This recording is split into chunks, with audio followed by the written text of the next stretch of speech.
Mega power star Ram Charan దర్శకుడు బుచ్చిబాబు కలయికలో తెరకెక్కుతున్న పెద్ది నుంచి first audio single Dasara miss చేసుకున్నా దీపావళికి రావచ్చని ఫ్యాన్స్ ఎదురు చూశారు. దీనికోసమే మన శంకరవరప్రసాద్ గారు మీసాల పిల్లని సందర్భం లేకపోయినా హఠాత్తుగా రిలీజ్ చేశారు. తాజా ట్విస్ట్ ఏంటంటే పండక్కు పెద్ది పాట రాకపోవచ్చు.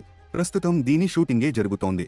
ఇంకా రికార్డింగ్, కలర్ కరెక్షన్, మిక్సింగ్ లాంటి చాలా పనులున్నాయి. ముఖ్యంగా ఏఆర్ రెహమాన్ ఇవన్నీ దగ్గరుండి చూసుకోవాలి. ఆయనేమో చాలా బిజీగా ఉన్నాడు. కొంచెం టైం ఇమ్మని అడిగాడని సమాచారం. ఎలాగూ వచ్చే నెల హైదరాబాద్ లో రెహమాన్ లైవ్ కన్సర్ట్ జరుగుతోంది కాబట్టి వేలాది అభిమానుల సమక్షంలో గ్రాండ్ గా లాంచ్ చేసే ఆలోచనలో ఉన్నారట. ఆలోగా వీడియో పనులు పూర్తి చేసుకోవచ్చు. హడావిడిపడి లేనిపోని ఒత్తిడి తీసుకుని సగం ఉడికిన కంటెంట్ ఇచ్చే ఉద్దేశంలో బుచ్చిబాబు లేడు. అందుకే ఖరాఖండిగా వచ్చే నెల పోస్ట్ పోన్ చేసుకున్నాడట. మ్యూజిక్ పరంగా పెద్ది నుంచి వస్తున్న మొదటి పాట కావడంతో అంచనాలు ఏ స్థాయిలో ఉన్నాయో బుచ్చిబాబుకి తెలియంది కాదు. అందుకే రాజీ లేకుండా లేట్ అయినా పర్వాలేదంటూ క్వాలిటీ మీద దృష్టి పెడుతున్నాడు. మార్చి 27 విడుదల తేదీలో ఎలాంటి మార్పు ఉండబోవడం లేదు. ఆ మేరకు పక్కా ప్లానింగ్ తో ముందుకెళ్తున్నారు. బిజినెస్ పరంగా ఇంకా ఏ ఏరియాలు ఫైనల్ చేయలేదు. ట్రైలర్ వచ్చాక క్లోజ్ చేయొచ్చనే ఆలోచనలో ఉన్నారు. డిమాండ్ అయితే ఆర్ఆర్ఆర్ దగ్గరగా ఉందని, సోలో హీరోగా చరణ్ కు ఎప్పుడూ రానంత నంబర్లు దీనికి నమోదవచ్చని అంటున్నారు. జాన్వీ కపూర్ హీరోయిన్ గా నటిస్తున్న ఈ village sports drama Shivaraj Kumar కీలక పాత్ర పోషిస్తుండగా జగపతి బాబు, దివ్యేందు శర్మ విలన్లుగా నటిస్తున్నారు. బడ్జెట్ ఎంతో బయటకి చెప్పడం లేదు కానీ